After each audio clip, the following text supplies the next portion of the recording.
Thank you, Billy! Thank you so much. Maraming salamat po. Thank you. Grabe, sobrang importante ng gabing to sa amin. Pinaghandaan po talaga namin to. At salamat po dahil naisip niyo po ang Dini na maging part po ng event mo. Salamat po talaga. Ate po.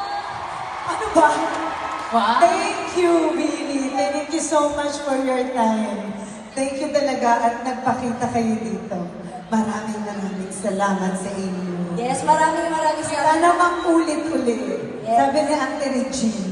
Why not? Siyempre gusto namin sabihin na yung sa career ninyo, pumayagpag pa ng todo-todo kasi deserve nyo yun. Yes. Thank you po. Sana nag-enjoy po kayo